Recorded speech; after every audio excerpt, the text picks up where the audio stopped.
الحمد للہ رب العالمین والعاقبۃ للمتقین والصلاة والسلام علی صادق الوعد الامین اما بعد فاعوذ باللہ من الشیطان الرجیم بسم اللہ الرحمن الرحیم الم تر الی الذین خرجوا من دیارہم وهم الوف حذر الموت فقال لهم اللہ موتوا ثم احیاهم ان اللہ لذو فضل علی الناس ولکن اکثر الناس لا یشکرون وقاتلوا فی سبیل اللہ واعلموا ان اللہ سمیع علیم صدق اللہ العظیم ان اللہ وملائکتہ یصلون علی النبی یا ایہا الذین آمنوا صلوا علیہ وسلموا تسلیما اللہم صلی علی سیدنا و مولانا محمد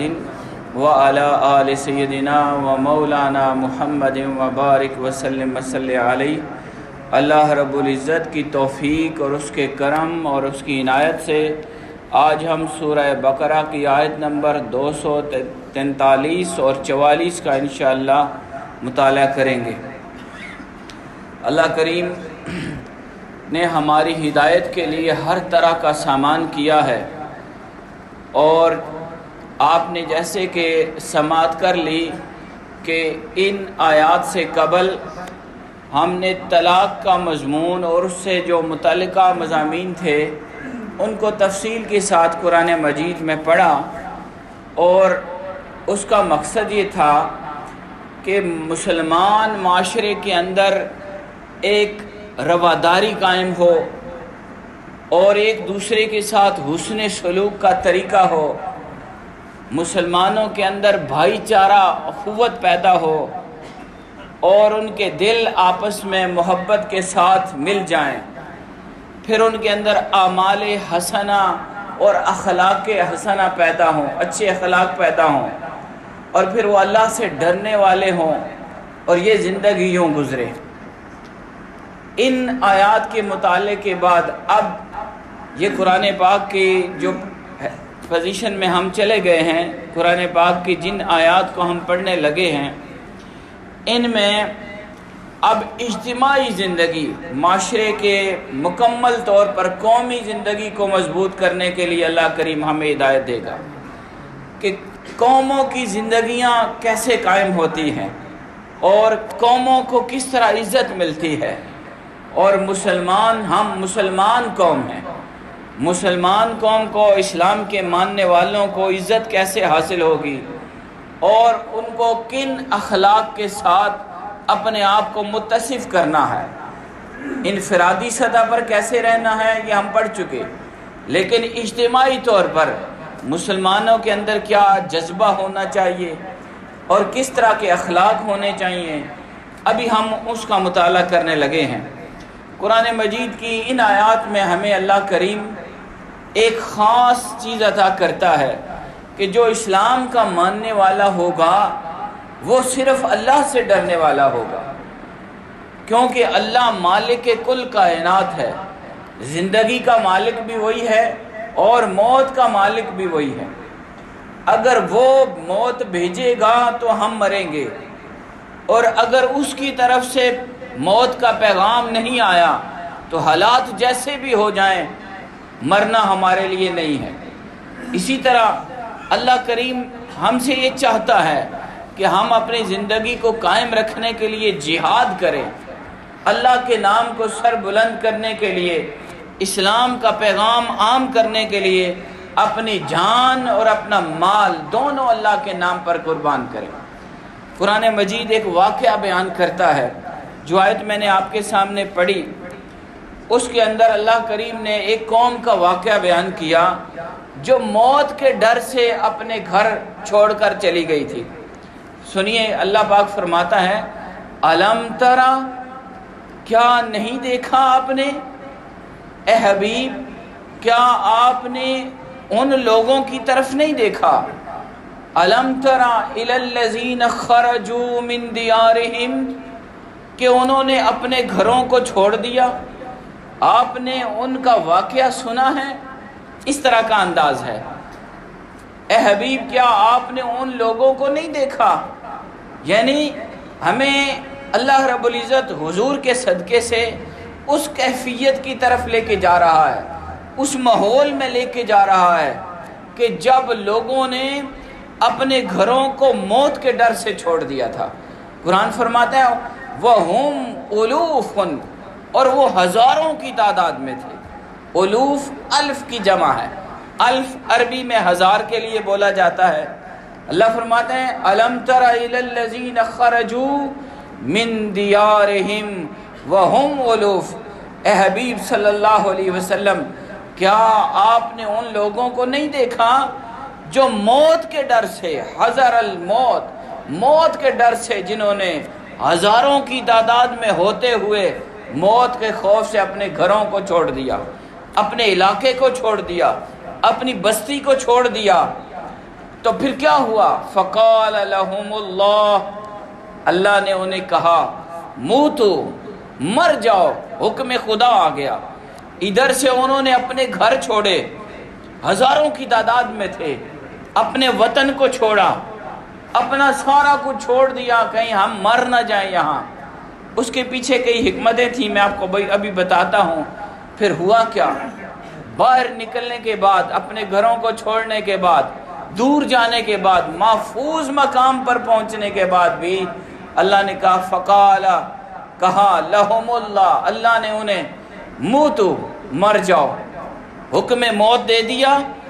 اور پھر کیا ہوا؟ وہ سارے کے سارے ہزاروں کی تعداد میں اسی لمحے مر گئے۔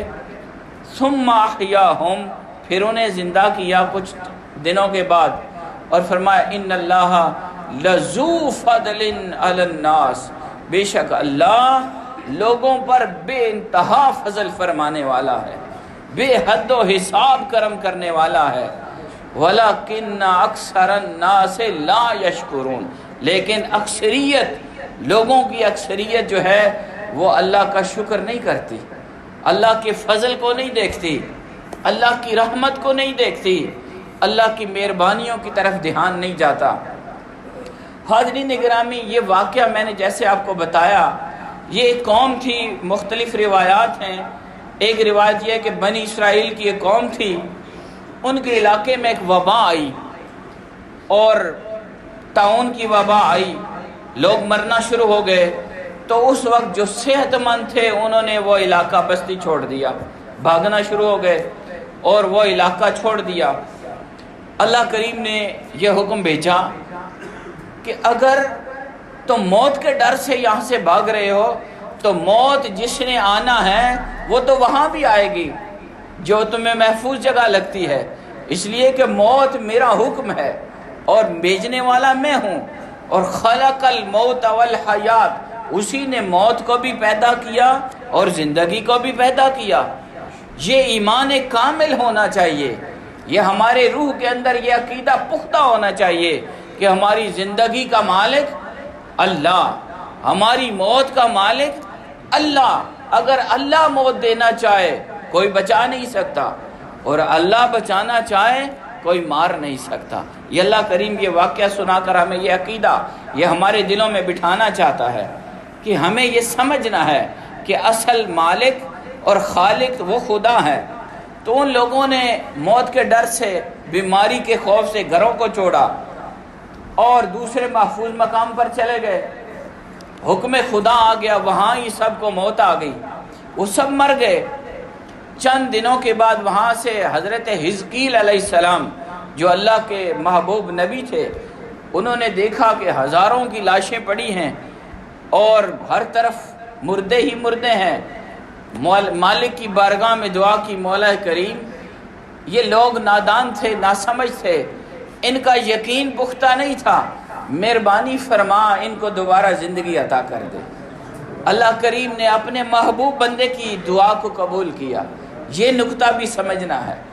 لاکھوں ہزاروں کی تعداد میں مختلف اقوال ہیں، 7,000 تھے، 6,000 تھے اور 10,000 کا بھی قول ہے کہ 10,000 لاشیں پڑی تھیں۔ اللہ کا نبی گیا، اللہ کے نبی کی قدموں کی برکت سے ان کی زبان اقدس سے نکلے ہوئے الفاظ رب کی بارگاہ میں قبول ہوئے، سارے مردوں کو اللہ پاک نے ثم احیاہم، انہیں دوبارہ زندہ کر دیا۔ یہ بھی ہمیں اس سے بات پتہ چلتی ہے کہ اگر اللہ کی بارگاہ میں اس کا مقبول بندہ اور اس کا محبوب بندہ جس پر اللہ نے خاص اپنا فضل کیا ہو، جو اللہ سے اپنا خاص قرب رکھتا ہے، اللہ کا دوست ہو، اللہ کا حبیب ہو، اللہ کا نبی ہو، اللہ کا ولی ہو، اگر وہ دعا کرے تو رب اس کی دعا کو ٹالتا نہیں۔ ہزاروں کو بھی دوبارہ زندہ کرنا پڑے تو رب ان کو زندہ کر دیتا۔ تو اللہ کریم نے ان کو دوبارہ زندہ کر دیا۔ الوف کا معنی میں آپ کو بتا چکا ہوں۔ اس آیت مبارکہ میں اللہ پاک نے جو لفظ ارشاد فرمایا کہ وہ ہزاروں کی تعداد میں تھے، الف سے جمع الوف بنی، 1000 نہیں تھے، ہزاروں تھے۔ تو اب ہزاروں کے باوجود اللہ کریم نے سب کو ایک ہی لمحے موت کا آرڈر جاری کیا، سارے مر گئے۔ مفسرین نے یہاں ایک اور نقطہ بھی بیان کیا، وہ کہتے ہیں کہ الفا یا الفو سے یہاں مراد یہ ہے کہ ایک دوسرے سے محبت کرنے والے تھے، بڑا اتفاق تھا برادری میں، وہ جو قوم تھی آپس میں بڑے پیار اور محبت کے ساتھ اور ہمدردی اور غم گساری کے ساتھ رہتے تھے، بڑے ایک دوسرے کا خیال رکھنے والے تھے۔ لیکن جب وہاں پر وبا آئی تو انہوں نے بیماروں کو ادھر ہی چھوڑ دیا اور صحت مند بھاگ کر باہر چلے گئے۔ اللہ نے کہا یہ کون سا طریقہ ہے کہ جب صحت ہو، جوانی ہو، اختیار ہو، مال ہو، عہدہ ہو، منصب ہو تو ایک دوسرے سے پیار ہو، اور جب بیمار پڑ جائے کوئی تو تم اس کو بے سہارا چھوڑ جاؤ؟ یہ تو طریقہ درست نہیں۔ اگر تم بے سہاروں کو، بیماروں کو، ان کی تیمارداری کا خیال رکھے چھوڑ کے جا رہے ہو تو جاؤ جہاں تم جاتے ہو، تم جہاں بھی جاؤ گے میری طرف سے موت کا آرڈر وہاں جاری ہو جائے گا، اور اللہ نے ان کو وہاں ہی موت دے دی۔ تو یہاں ایک مفسرین نے یہ نقطہ بیان کیا کہ اگر کہیں متعدی مرض آ جائے، وبا آ جائے، تو اس جگہ کو چھوڑنا اس کی اجازت نہیں۔ اگر آپ چھوڑ کے جائیں گے تو بیماروں کو کون خیال رکھے گا؟ کون ان کا صحت کا خیال رکھنے والا ہوگا؟ موت نے تو آنا ہی آنا ہے، ادھر بھی موت آ سکتی ہے، باہر بھی آ سکتی ہے، اور خدا نے یہ واقعہ بیان کیا اور پوری تفصیلات کے ساتھ بیان کیا۔ اور سب سے اہم بات جو ہمیں سمجھنی ہے وہ یہ ہے کہ اللہ کریم یہ ہمیں عقیدہ درست کر رہا ہے ہمارا، کہ یہ جان لو کہ کوئی جگہ تمہیں موت سے نہیں بچا سکتی، کوئی مقام تمہیں موت سے نہیں بچا سکتا، کوئی اور سبب تمہیں موت سے نہیں بچا سکتا، کسی اور طریقے سے تمہاری زندگی بڑھائی نہیں جا سکتی۔ یہ عقیدہ لینا ہے، بات سمجھیے، اپنے دل میں بٹھائیے۔ اللہ ہمیں یہ بتا رہا ہے کہ موت کا مکمل اختیار صرف رب کائنات کے پاس ہے۔ موت آئے گی تو اس کے حکم سے آئے گی، نہ تمہیں جگہ بچا سکتی ہے، نہ کوئی اور سبب بچا سکتا ہے، نہ کوئی اور انسان بچا سکتا ہے، اور نہ کوئی حکومت بچا سکتی ہے۔ کوئی تمہیں موت سے نہیں بچا سکتا۔ موت تو حکم خدا ہے، جہاں بھی ہو موت آئے گی۔ اس لیے ہمیں یہ بات سمجھنی ہے کہ موت دینے والا اللہ، زندگی دینے والا اللہ، ہمیں بچانے والا اللہ، اور مارنے والا بھی اللہ ہے۔ ہمیں اس بات کو دل میں بٹھا کے رکھنا ہے اور اس عقیدے کو پختہ رکھتے ہوئے آگے بڑھنا ہے۔ اللہ کریم نے یہاں جو ارشاد فرمائے وہ ہمارے لیے زندگی بھر کے لیے ہدایت کا ایک ذریعہ ہے، اور ہمیں یہ بات سکھائی جا رہی ہے کہ لوگوں تم اپنے رب سے تعلق بنا کے رکھو، اپنے رب سے محبت کا تعلق رکھو۔ زندگی اس کی امانت ہے، جب وہ چاہے وہ واپس لے سکتا ہے۔ جینا بھی اس نے دیا ہے، زندگی اس نے دی ہے، اور جب وہ چاہے گا واپس لے لے گا۔ یہ اس کی امانت ہے، بس اس کے ساتھ تعلق قائم رکھنا۔ اور فرمایا ان اللہ لذو فضل، اللہ بڑے فضل والا ہے۔ ان اللہ لذو، زو جو ہے یہ کثرت کے لیے ہے، تکثیر کے لیے ہے۔ اللہ اپنے فضل کی کثرت بیان کرتا ہے کہ لوگوں تم اپنے رب کی طرف دھیان کیوں نہیں کرتے کہ دیکھو تو صحیح وہ تمہارے پر کتنا کرم کرتا ہے، تمہیں زندگی دیتا ہے، تمہیں انسان بنایا ہے، تمہیں اس نے نعمتیں عطا کی ہیں، اور جو اس نے تمہارے لیے بہتر سمجھا تقدیر میں وہ لکھ دیا، وہ تمہیں مل کے رہے گا، اور کبھی ایسے نہیں ہوگا کہ تمہارا حصہ کسی اور کی طرف چلا جائے یا تمہاری چیز کوئی اور کھا لے، ایسے کبھی نہیں ہوگا، بلکہ فرمایا ان اللہ لذو فضل، اللہ بڑے فضل والا ہے اور بڑے کرم والا ہے۔ اور پھر ساتھ ہماری نفسیات بیان کر دی، فرمایا وَلَكِنَّ، لیکن اکثر الناس لا یشکرون، اکثر زیادہ تعداد لوگ جو ہیں وہ اللہ کا شکر نہیں ادا کرتے۔ ہمیں یہ دیکھنا ہے، تھوڑا سا بس اس کو دھیان کر لیں کہ ہمارے اوپر اللہ کا کتنا فضل ہے، کتنی مہربانیاں ہیں، کتنے کرم کی بات ہے، اور پھر ساتھ اپنی کیفیت کو دیکھ لیں کہ کیا ہم اللہ کی بارگاہ میں شکر کرنے والے ہیں۔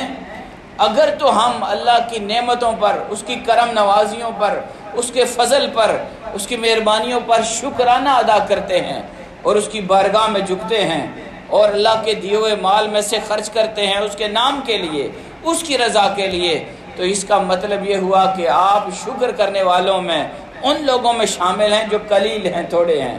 اور اگر ایسی کیفیت نہیں تو اللہ کریم کا یہ جملہ ہمیں درست کرنے کے لیے کافی ہے کہ ہمیں اپنے آپ کو درست کرنا ہے اور ہمیں ایمان کامل رکھنا ہے۔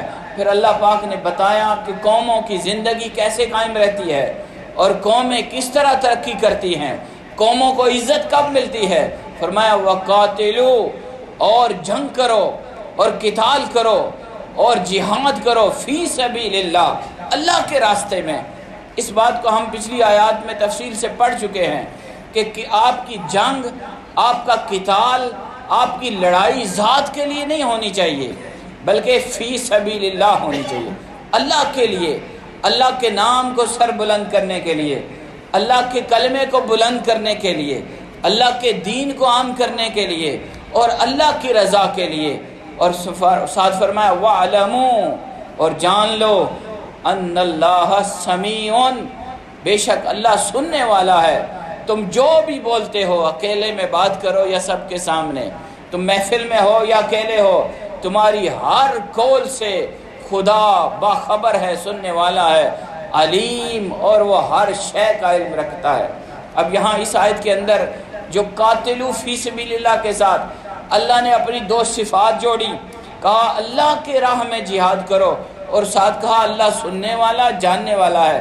یعنی اگر کوئی شخص قتال تو کرتا ہے، جنگ کرتا ہے، جہاد کرتا ہے، لڑائی کرتا ہے، اور بظاہر وہ اللہ کا نام لیتا ہے، کہتا ہے میں دین کے لیے لڑ رہا ہوں، یہ دین کے نام پر جہاد ہے، میں اسلام کے لیے لڑتا ہوں، لیکن اس کے دل میں، اس کے اندر اس کی نیت کچھ اور ہے، اس کی سوچ کچھ اور ہے، وہ کسی اور کے ایجنڈے پہ چل کر جنگ کا کام کر رہا ہے، معاشرے میں فتنہ اور بگاڑ کا کام کر رہا ہے، مسلمانوں کلمہ گو کو مارتا ہے، کلمہ پڑھنے والوں کو مار کے کہتے ہیں میں نے اسلام کا کام کیا، تو اللہ کہتا ہے ان اللہ سمیع علیم، اللہ جانتا ہے کہ کون اللہ کے نام کو سر بلند کرنے کے لیے جنگ کرتا ہے اور کون دنیا کے کاموں کے لیے یا کسی اور مقصد کے لیے جنگ کرتا ہے۔ اللہ کریم کی بارگاہ میں دعا ہے اللہ پاک ہمیں قرآن پاک کی ان ہدایات پر عمل کی توفیق عطا فرمائے۔